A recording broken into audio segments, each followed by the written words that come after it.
My own son looked me dead in the eye and said, "You're too old, too broken to deserve this house. It's hers now." But he didn't know I'd turned their betrayal into a mind-blowing trap that had exposed their dirty secrets and flipped their world upside down. If this story hooks you, hit that like button, share it with your crew, and subscribe so you don't miss the next twist. It's going to be a wild ride. I'm Henry Cole, a man who thought family meant everything, until my son Jacob and his wife Lydia shattered that illusion on the porch of my lake house Clearview. That house wasn't just wood and stone. It held every memory of my late wife Laura and the life we built. What I didn't know then was how far they'd go to steal it, or how I'd use every ounce of my cunning to take it back. 2 hours on the road to Clearview Lake, and I could still hear Laura's laugh in the hum of my tires. That lake house was our haven, every board holding a piece of her. I saw her now, kneeling in the dirt, hands muddy, as we planted a pine sapling by the water. "It'll grow tall, Henry, like our family," she'd said, her smile warm as the sun. She'd always leave a light on for me, saying a home should never feel dark. I thought I'd find that light today. But everything changed fast. I pulled into the gravel drive, the lake shining under the sun. Then I stopped cold. Jacob, my only son, was sprawled in Laura's wicker chair on the porch, wineglass in hand, like he ran the place. His wife Lydia sat beside him, her smile sharp enough to cut. Her parents, Thomas and Margaret, sipped from my crystal glasses, their faces smug, like they'd already moved in. My bag felt heavy in my hand. I'd paid for Jacob's college, his car, his wedding, and now he was sitting there acting like I was nobody. "Jacob," I said, keeping my voice steady, though my chest went hollow. "What's this?" He looked me straight in the eye. No warmth. "You're not welcome here, Dad. This house is theirs now." Theirs. Lydia's parents. The words hit hard, but I smiled, the kind they think means, "I'm done." Inside, my mind was racing like it did on a job back in my construction days. They think I'm out, but I'm not done yet. Lydia put her glass down, the clink loud in the quiet. "It makes sense, Henry," she said, all fake sweet. "You're alone. This place is too much for you." She stood, grabbed Laura's embroidered lake picture from the railing, the one she'd stitched by hand. "This is so quaint," she sneered, then poured her wine over it, the red soaking through before she ripped it apart, letting it fall like garbage. "This house needs a modern touch," she said, laughing. Thomas smirked. "It'll suit us better than you, Henry." Margaret nodded, adjusting her scarf like she was already picking curtains. That torn picture hit me harder than Jacob's words. I remembered Jacob as a kid tossing a baseball in the driveway, looking to me when it rolled under the car. Now he was erasing his mom's memory without blinking. Something in me broke quiet, but deep. Then I saw it, a folder in Lydia's bag, with a signature that looked too much like mine. What were they up to? I didn't ask. My hand clenched hard on my bag. "Enjoy your evening," I said, calm as still water, and walked back to my car. Jacob's laugh followed me, sharp and careless, as I drove off the lake, fading behind me. But I wasn't running. I was planning. If this hits home, like, and subscribe for the rest. This isn't just about a house. It's about taking back what's mine. I stood there on the porch of Clearview, the lake quiet behind me, Laura's torn embroidery still lying in a heap, like some forgotten promise. Jacob's words, "You're not welcome here," Dad, were still ringing in my ears, sharp as a nail through wood. I'd just driven 2 hours to find peace, only to have my own son tell me I didn't belong in the house Laura and I built. But what came next cut deeper, and it made me see just how far they were willing to go. Jacob leaned back in Laura's wicker chair, his eyes cold like he'd rehearsed this. "Your old dad living alone," he said, his voice flat. "You don't need a place like this. It's better off with them." Them. Thomas and Margaret Lydia's parents, who sat there nodding like they were closing a deal. Lydia smirked, brushing her hair back. "Jacob's right," she said, her tone all business, like she was selling me on the idea. "We're giving it to my parents permanently." Oh, and by the way, Jacob cleared that old pine tree out front. It was in the way. My heart stopped. That pine, Laura's pine, the one we planted with dreams of our family growing tall, was gone. Chopped down, like it meant nothing. I looked at Jacob, searching for the boy who used to run to me when he scraped his knee. But all I saw was a man who'd traded his mother's memory for a pat on the back from his wife. "You cut it down?" I asked, my voice low, steady, though inside I was reeling. Jacob shrugged, didn't even look at me. "Had to make room," he said. Thomas piped up, his voice smooth as a used car salesman. "We need this place, Henry. We've got debts piling up. This house will stabilize us." Margaret chimed in, her scarf pulled tight like armor. "It's what families do, help each other out." Help.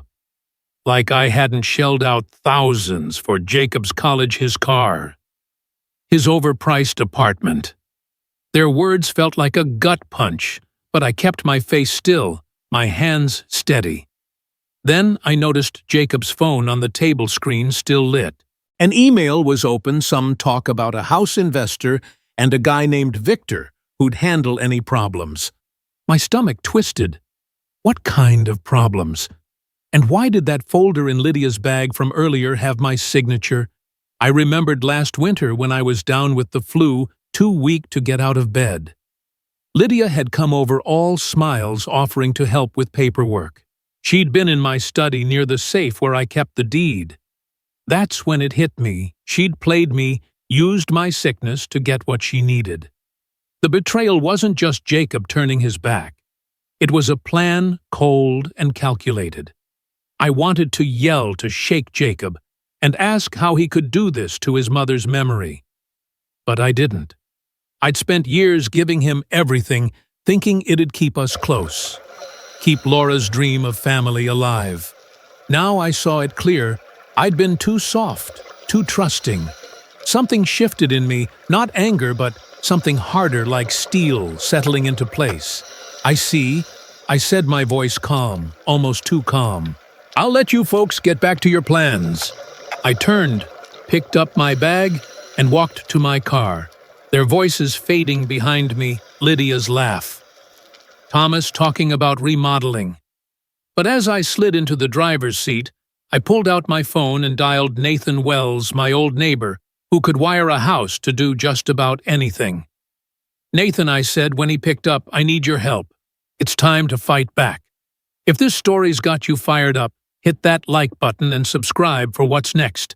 Because this fight, it's just getting started."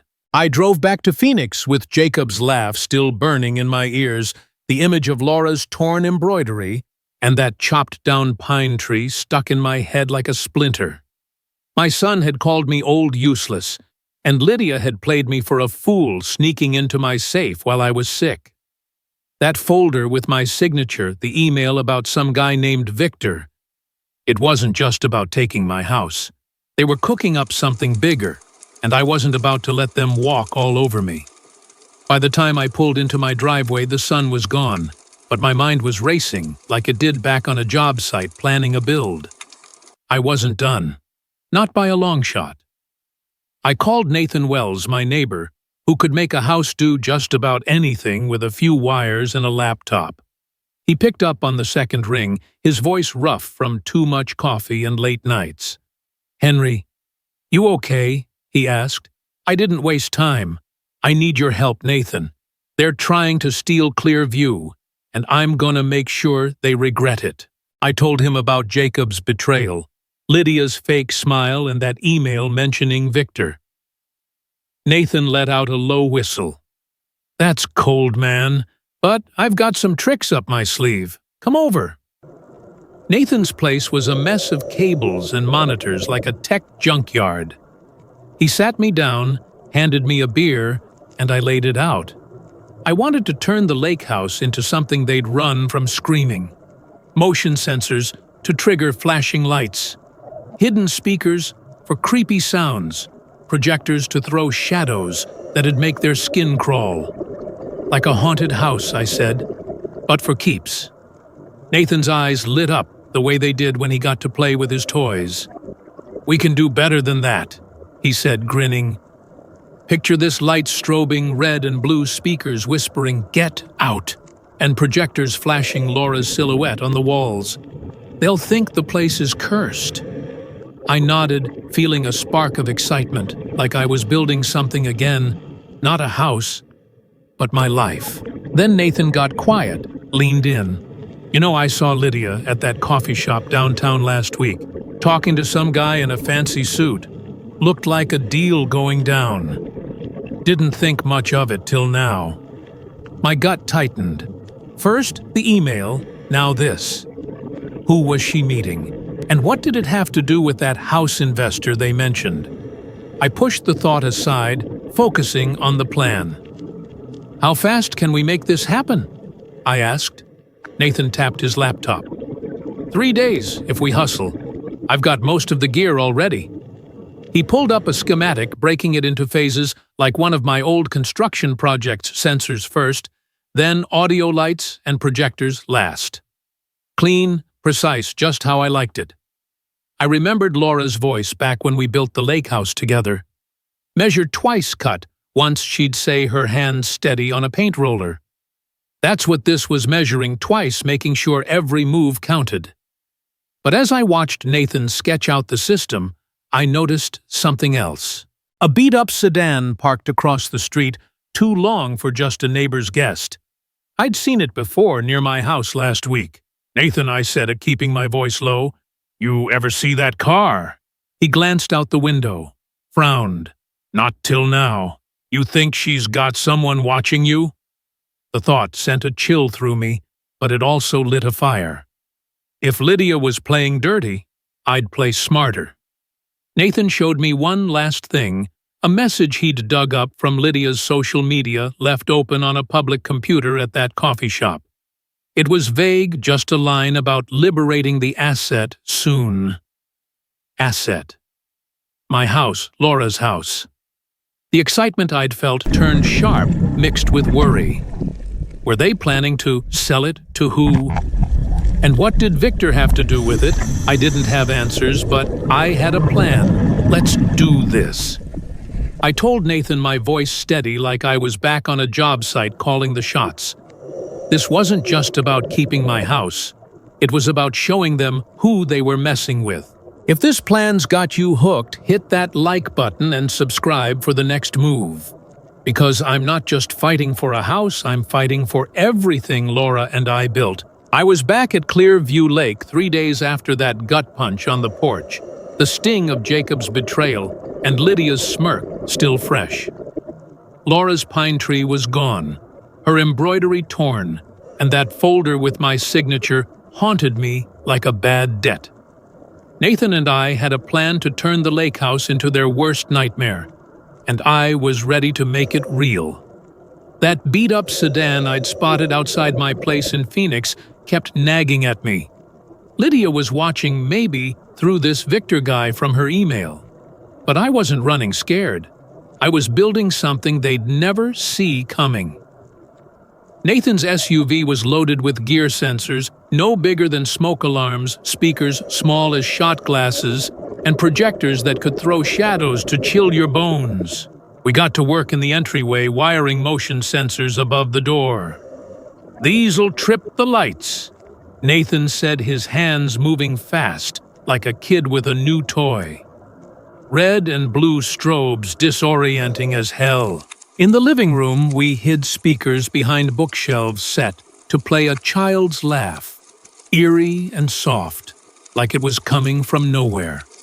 Upstairs, we rigged projectors to cast Laura's silhouette, a faint outline of her reading by the window across the walls. Nathan programmed a voice to whisper through the vents, "Get out. Let me rest." Every piece was a jab at their conscience, if they even had one. As we worked, I found something that hit me like a brick. In the study, Laura's old desk was open, and her antique pocket watch, the one she'd inherited from her dad, the one she'd wind every night, was gone. I checked my phone, remembering a notification I'd ignored yesterday, an online listing for that same watch sold by Jacob for a couple grand. He'd pawned it, probably to keep Lydia happy. My hands shook as I gripped the desk. Jacob wasn't just giving away my house. He was selling off his mother's memory piece by piece. I pictured him as a boy watching Laura wind that watch, asking why it ticked so loud. Now he'd traded it for cash, like it was nothing. The anger burned hot, but I shoved it down. This wasn't the time to lose it. I had to stay sharp. Standing by the lake later, I watched the sun dip low, the water catching the last light like it always did. When Laura read out here her book, open her smile quiet. Measured twice, cut once, she'd say, and that's what I was doing, building a trap as precise as any house I'd ever put up. That memory steeled me, made me feel like she was right there nodding me on. But then Nathan called me over to the security feed on his tablet. "Check this out," he said, his voice low. The camera showed Lydia alone at the front door last night, testing the lock with a key she shouldn't have. She was carrying another folder, thicker this time, stuffed with papers. My signature again, or something worse. She glanced around like she knew someone was watching, then left. "She's up to no good," Nathan said. "You think she's planning to sell this place?" That question hung heavy. The email about Victor, the house investor, the sedan tailing me, it was all adding up to something bigger than just handing the house to her parents. Lydia wasn't just greedy, she was playing a game I hadn't figured out yet. But I would. We finished the setup in 3 days, every sensor, speaker, and projector locked in, ready to make them run. Nathan tested the system, and when that whisper, "Get out," filled the house, I felt a grim satisfaction. This wasn't just a house anymore. It was my line in the sand. If this fight's got you rooting for me, hit that like button and subscribe for what's next. Because this house, it's about to bite back. 3 days of wiring. Clear view had left me beat, but the system was ready. Sensors to trip lights, speakers for creepy kid laughs, projectors to flash Laura's shadow like she was still there. Lydia sneaking around that front door last night, testing the lock with a thick folder in her hand, kept me up. Nathan's words, "You think she's planning to sell this place," hit harder than I wanted to admit. That beat-up sedan tailing me, the email about some guy named Victor, it all pointed to something bigger than just stealing my house. I needed answers, and I needed them now. Nathan showed up at my place in Phoenix, laptop in hand, looking like he hadn't slept. "We gotta get ahead of her," he said, cracking his knuckles. "Let's crack her email." I hesitated. Hacking wasn't my thing. I'd built my life on honest work, but Lydia had played dirty, sneaking into my safe when I was laid up with the flu last winter. Nathan, who'd done this kind of thing before, used a link from her social media post about liberating the asset. A few clicks, and we were in her inbox. What I saw knocked the wind out of me. Emails with some investor laying out a plan to flip Clearview to launder dirty money through a shady real estate deal. "Once the old man's out, we'll wash the funds clean," one said. Another mentioned Thomas and Margaret getting a cut to clear their debts. So that was their game, not just a house for her parents, but a front for something illegal. My hands gripped the table. Lydia wasn't just after my home. She was using it to bankroll a crime, and Jacob was her puppet. I remembered teaching him to fish at the lake, his little hands struggling with the rod, Laura laughing beside us.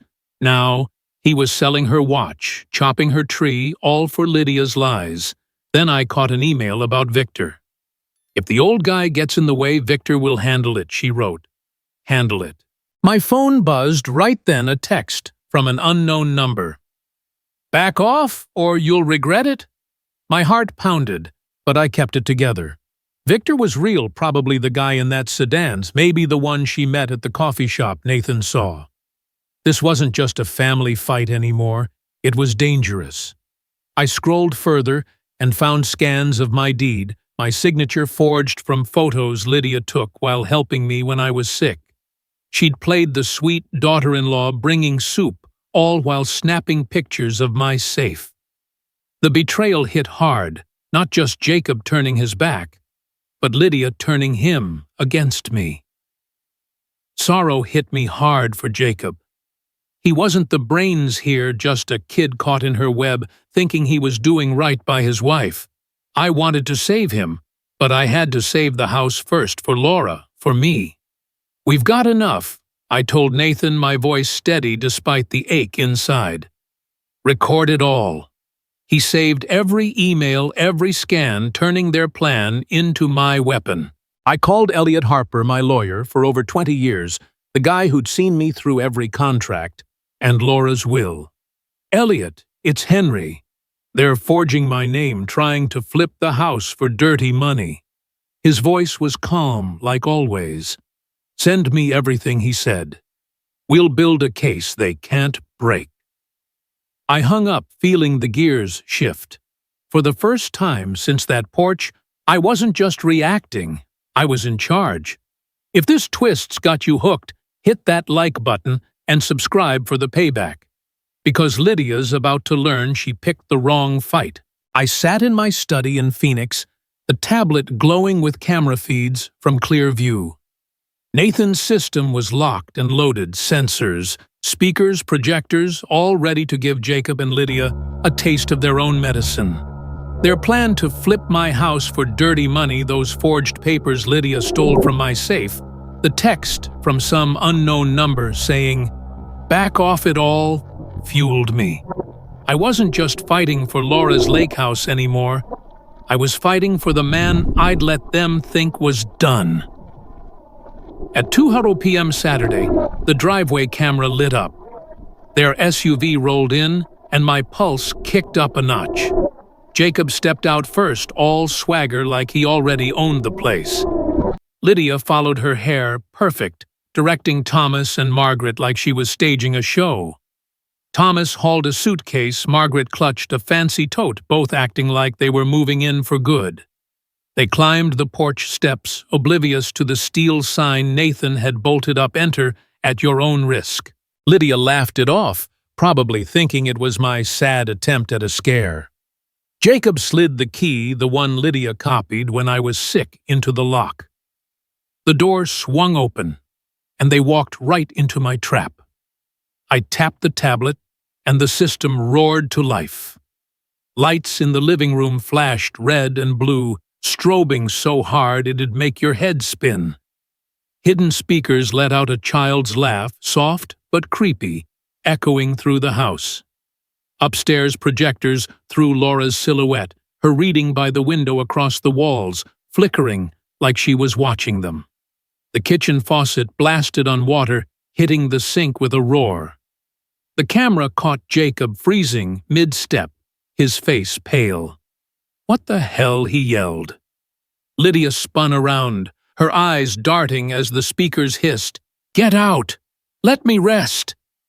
Margaret dropped her tote, clutching Thomas, who shouted, "This place is rigged!" They scrambled, bumping into each other like rats in a maze. Lydia tried to play it cool, twisting the faucet handles, but the water kept gushing. She yelled at Jacob, "Did you know about this?" He shook his head, fumbling for his phone, probably thinking it was a glitch. Then the projector in the hallway kicked in, Laura's shadow gliding across the ceiling. Margaret screamed, "There's someone here!" Thomas yanked at the front door, but the smart lock held for 30 seconds, just long enough to make them sweat. When it finally clicked open, They spilled onto the porch, panting, their confidence gone. Lydia turned back, her face twisted. "You'll hear from our lawyer, Henry," she shouted into the empty house like I was hiding inside. I leaned back in my chair, a grin tugging at my lips. They thought they could bully me out of my home. Not today. As they piled into the SUV, a folder slipped from Lydia's bag, landing on the gravel. The camera zoomed in papers with my forged signature, just like the ones in her emails. I froze the feed, my heart racing. This wasn't just a scare anymore. It was proof of their scam right there for the taking. I'd have Nathan grab it later, another nail in their coffin. But my grin faded when my phone buzzed. A call from a blocked number. I didn't answer, but the voicemail came through, cold and clipped. "This isn't over, old man. Victor's coming." My gut twisted. Victor, the name from her emails, the guy in that sedan, the one she said would handle me. Lydia wasn't backing down. She was doubling down. I felt a rush of satisfaction watching them run, but it was mixed with worry. They weren't just greedy, they were dangerous. Jacob's face on the camera, pale and confused, stuck with me. He wasn't the one pulling the strings, but he'd let Lydia call the shots.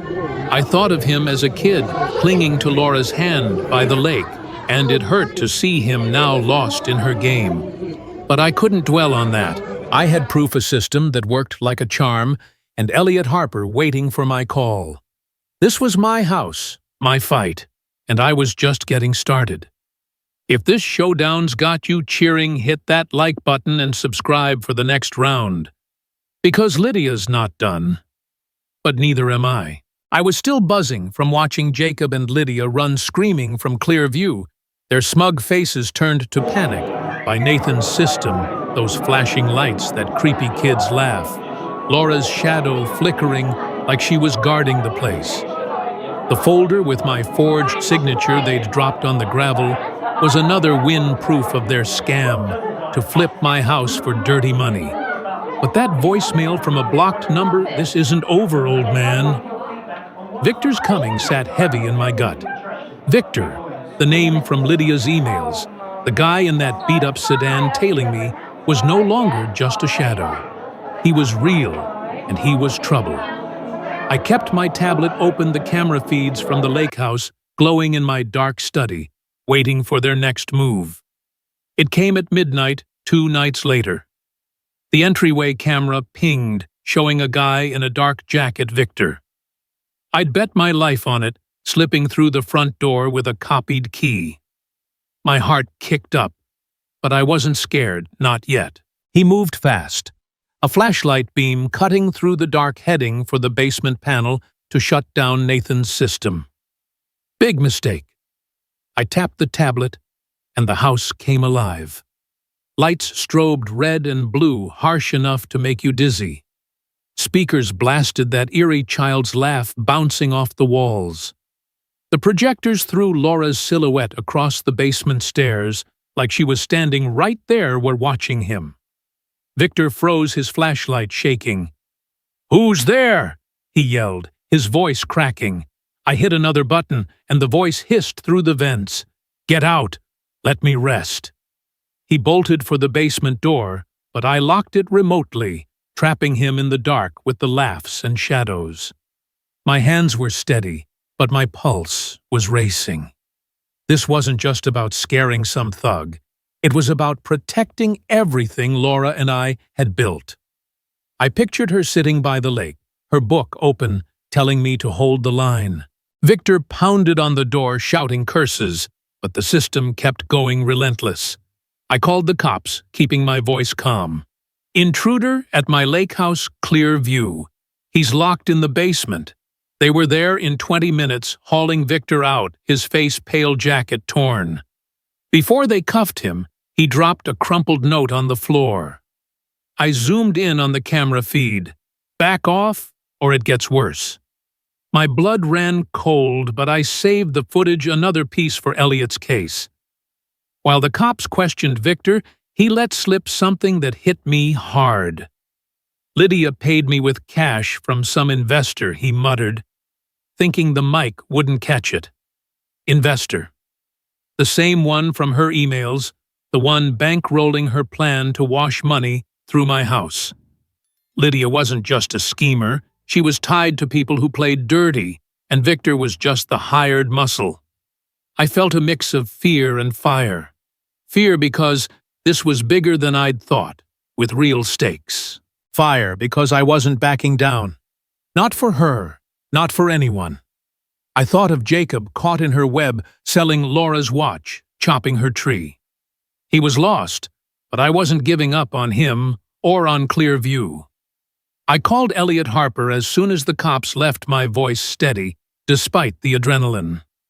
Elliot, we've got a break-in on camera, a note, and a guy spilling about Lydia's cash. Can we move faster? He didn't miss a beat. Send me the footage and that note, he said. We're building a wall they can't climb. I sent everything, my mind already racing to the next step. Victor's note was a threat, but it was also a mistake. Proof Lydia was desperate. Proof she was slipping. I looked at Laura's picture on my desk, her smile soft in the lamplight.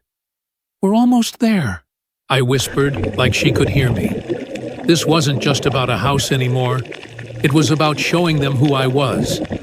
If this fight's got your heart racing, hit that like button and subscribe for what's next.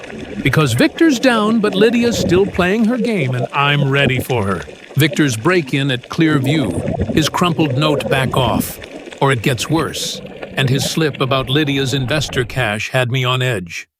The lake house wasn't just a target anymore. It was a battleground. And I'd sent the footage to Elliot Harper to lock down my case. But sitting in my study staring at Laura's picture on my desk, her smile soft, like she was still here, I knew scaring off thugs and gathering proof wasn't enough. Lydia was playing dirty, using Jacob to rip away everything Laura and I built. I needed to do more than fight. I needed to win for her. I drove to the Veterans Rest Initiative the next morning, a small office tucked off a Phoenix side street where Laura used to volunteer. Sophie Nguyen greeted me, her handshake firm, her eyes carrying the weight of someone who'd seen too much. Henry, she said, Laura talked about you all the time. We sat down and she told me how Laura helped her through PTSD after her tours in Iraq, late-night talks, coffee. Laura just listening when Sophie couldn't find words. She gave up her dream of opening a bookstore to support your business. Sophie said, her voice quiet. Said it was worth it to see you build something real. I swallowed hard, the ache of missing Laura hitting fresh. I'd forgotten how much she'd sacrificed, always putting family first. Sophie mentioned a hidden treasure Laura used to talk about letters she'd written to veterans, words to pull them through dark days tucked away in the lake house. She said there was one for you, too, Sophie added, her eyes searching mine. A letter from Laura. My heart skipped. What could she have left for me? I didn't press, but the thought stuck like a promise I hadn't earned yet. Sitting there, hearing how Laura's kindness had saved people like Sophie, I knew what I had to do. Clearview wasn't just my home. It was Laura's heart, a place meant for healing. What if I gave the house to your group?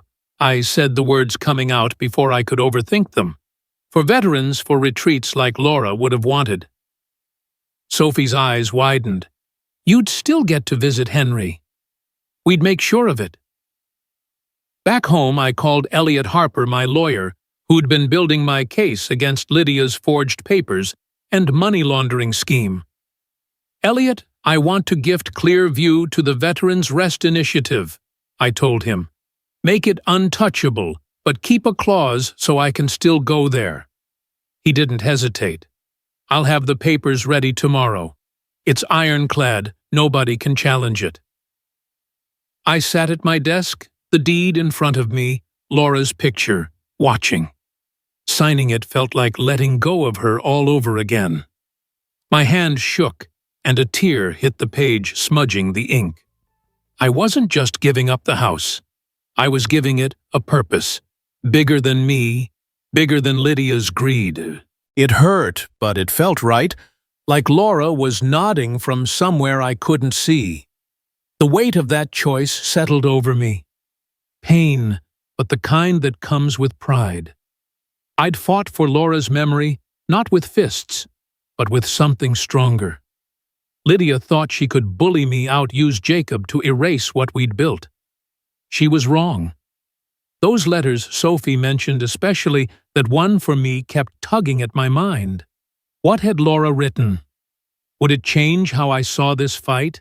I didn't know, but I was ready to find out, ready to finish what I'd started.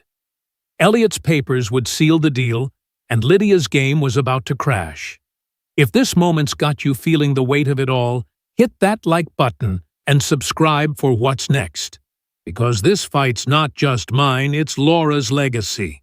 The ink was still drying on the papers to gift clear view to the Veterans Rest Initiative, and Laura's picture on my desk seemed to glow with approval. I'd turned her lake house into a place for healing, not just a battleground for Lydia's dirty money scheme. Victor's break-in, his note back off or it gets worse, and his slip about her investor cash had me ready for the next fight.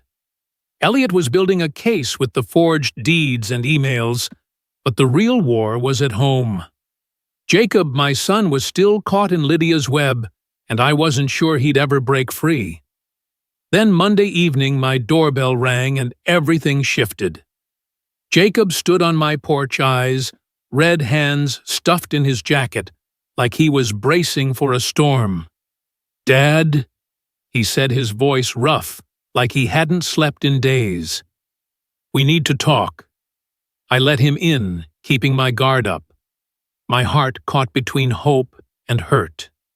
He paced my living room phone in hand, and before I could say a word, he was on a call with Lydia, his voice sharp. "You used my money?" for what he snapped. I caught her reply through the speaker, cool as ice. "It was for us, Jacob. For the house." But his face twisted, and he muttered, "You paid that guy Victor with my savings." My pulse kicked up. He'd found out about her hiring muscle, probably from the cops after Victor's arrest. I didn't interrupt, just watched him unravel. Jacob's voice cracked as he hung up his shoulders, slumping.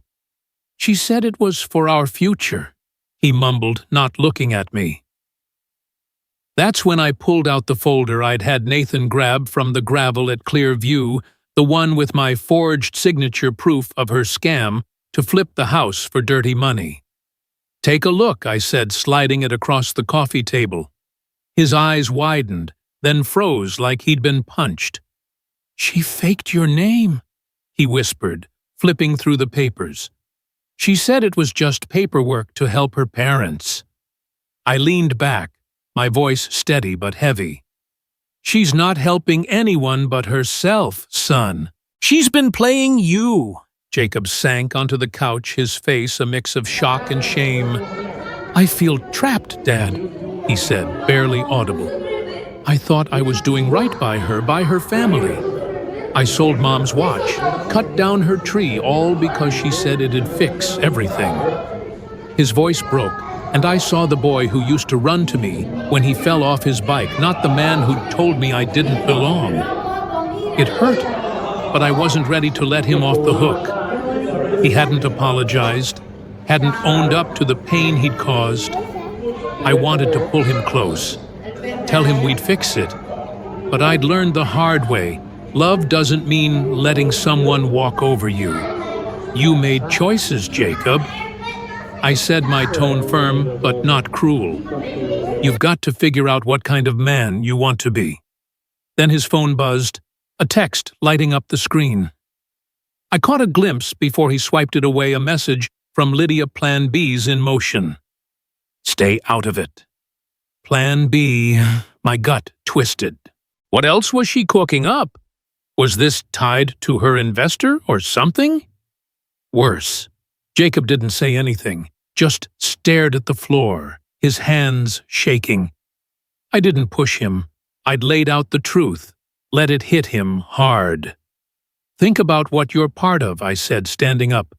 I'm taking this to Elliot. You decide where you stand. He nodded, but didn't meet my eyes, and left without a word.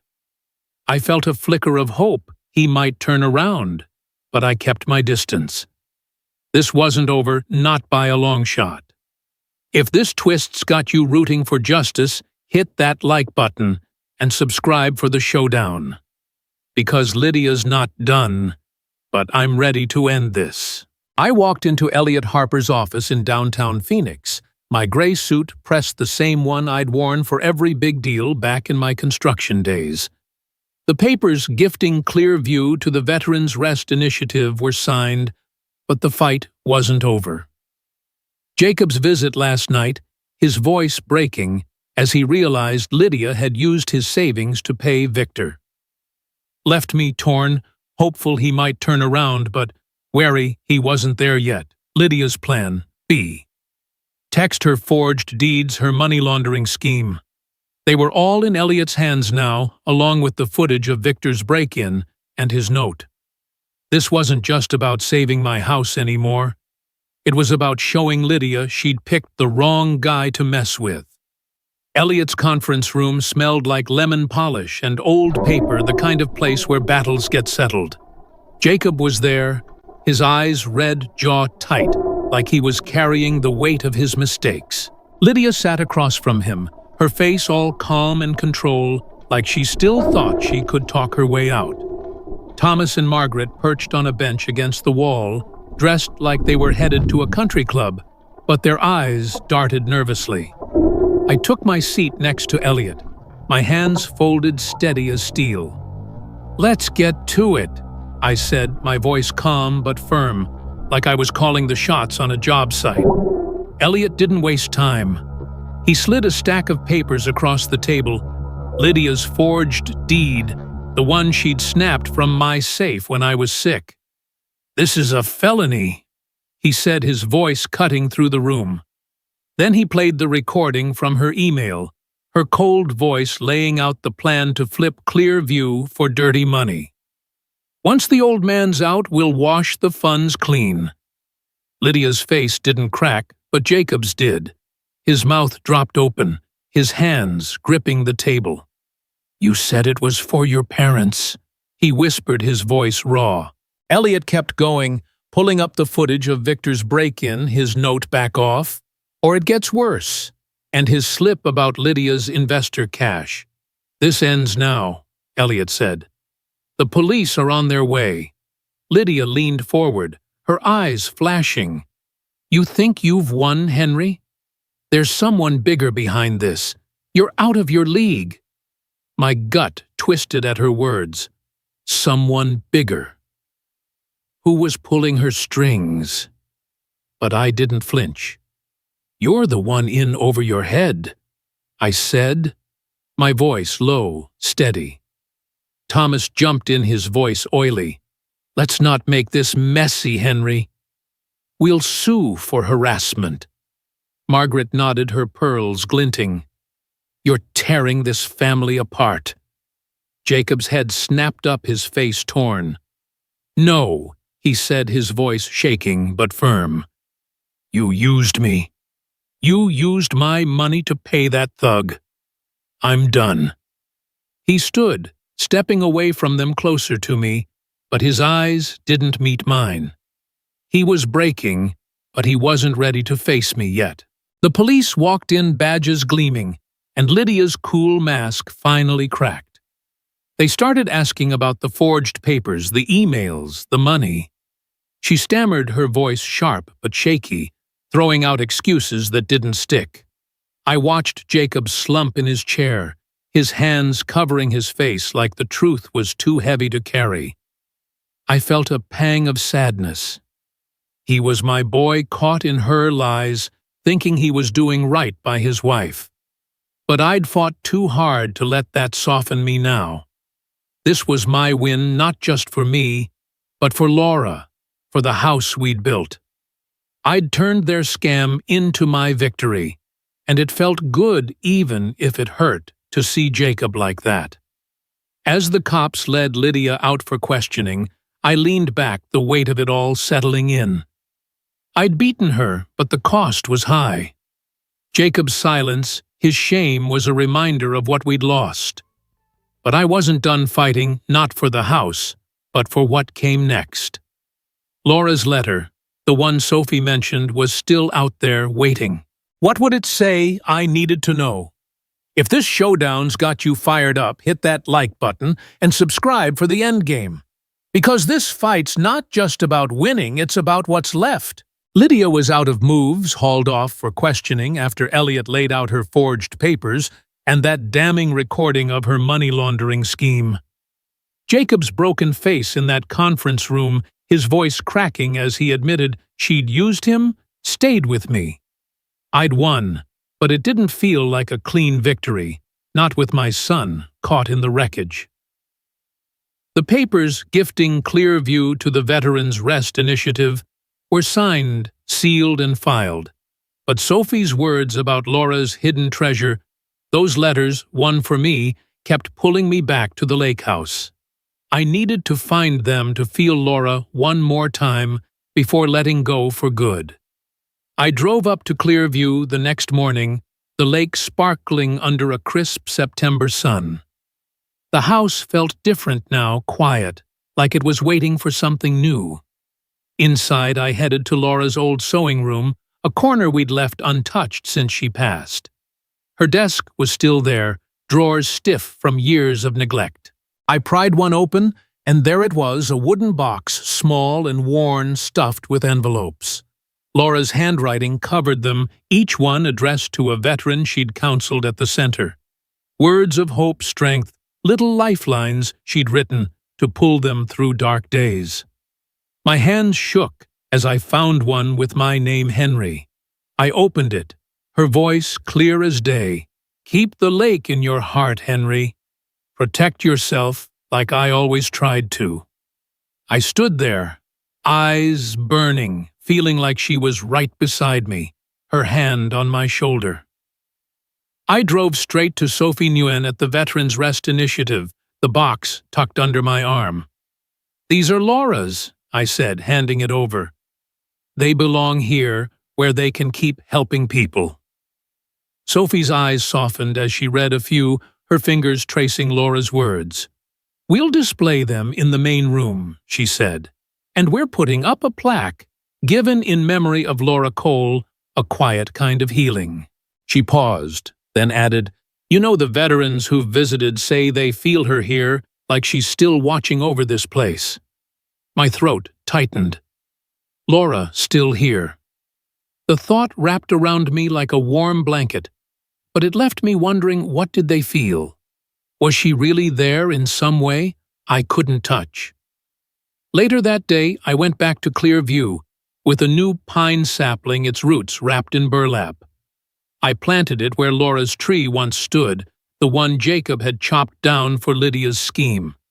The dirt was soft, the work steady like all those years I'd built houses with my hands. It wasn't just a tree, it was a fresh start, a promise that Laura's heart would grow here again. I stepped back the lake, calm behind me, and for the first time in months, I felt whole. Not victorious, not angry, just complete, like Laura was smiling somewhere proud of what I'd done. I'd turned her house into a sanctuary, not just for me, but for folks who needed it more. The Veterans Rest folks announced the donation that afternoon, a post online with a picture of the plaque, the lake shining in the background. My phone buzzed with messages from old friends, neighbors, even a few strangers, all saying how Laura would have loved it. But I kept thinking about that letter, her words, protect yourself. I'd done that not just by beating Lydia, but by giving Clearview a purpose she'd have fought for. Jacob was still out there wrestling with his shame, and that someone bigger Lydia hinted at in the meeting nagged at me. But for now, I'd won not just a fight, but a legacy. If this moment's got you choked up, hit that like button and subscribe for the final stretch. Because this isn't just about a house, it's about keeping Laura's light alive. I'd fought hard and won. Lydia was facing the cops, her money laundering scheme, and forged papers exposed her cool mask shattered in Elliot's office. Jacob's broken face, his words, "I'm done," still lingered, a mix of hope and hurt that hadn't settled. The Lake House Clearview was now the Veterans Rest Initiative's, a place for healing, just like Laura would have wanted. Her letters, her final note to me, "Keep the lake in your heart. Protect yourself," were on display there. A piece of her living on. I'd planted a new pine where her old one stood, but I needed to see it again to feel the quiet I'd earned. I drove to Clearview on a cool September morning, the lake shimmering under a pale sun.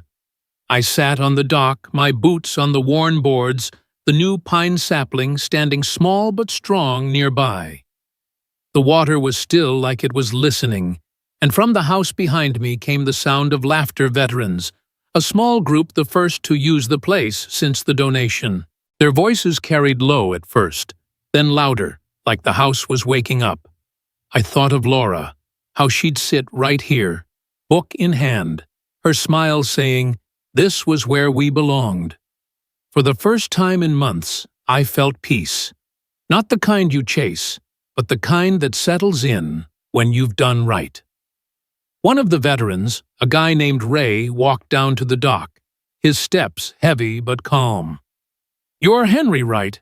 he said, his voice rough from years of carrying too much. "This place, it's different. I've been to a lot of retreats, but here, it's like someone's watching over us, like your wife's still around." My throat tightened. Sophie had said the same thing. Laura still here. Was it her letters, her spirit in the walls, or just the lake working its magic? I didn't know, but it felt true, like she was part of this place now, guarding it in her quiet way. "She'd like that," I said, managing a smile. Ray nodded, looking out at the water. "Thanks for giving it up. Means more than you know." Back at the house, my phone buzzed, a text from Jacob. "I'll call when I'm ready to be a son again," it read. No apologies, no promises, just a small step. I didn't reply. He'd sold Laura's watch, chopped her tree, let Lydia pull him into her mess. But I remembered him as a kid, splashing in this lake, Laura cheering him on. He was still my boy, somewhere under the shame, but he needed to find his own way back. I tucked the phone away, letting the silence answer for me. I wasn't waiting for him anymore, not like I used to. I'd fought for what mattered, and that was enough.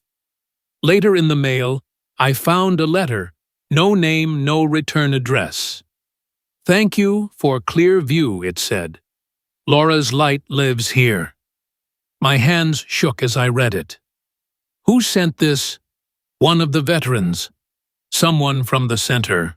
Or was it just the lake speaking in its own way I didn't need to know? It felt like Laura, one last nod telling me I'd done right. I turned pain into something good, not just for me, but for folks like Ray, who needed a place to breathe again. Lydia was done, her schemes busted, and Jacob was out there figuring out who he wanted to be. I'd built something stronger than a house, a legacy. I sat back on the dock, the pine sapling catching the last light. The laughter from the house faded into the wind, and I felt whole, not because I'd won, but because I'd let go of the hurt. Laura's lake was in my heart, just like she'd said. This was her place, our place now, their place. And I was okay with that. If this story's got you feeling that peace, hit that like button and subscribe for more. Because this isn't just a house. It's a home that keeps on giving. This fight taught me something. Family isn't about giving everything. It's about holding your ground and honoring what matters. Laura's love, her letters, her lake. They're alive in Clearview now, a home for healing. I took back my pride, not with anger, but with a legacy that'll outlast us all. If this story hit you where it counts, hit that like button, share it with your folks, and subscribe for more tales of standing tall. Because some battles aren't just won, they're built to last.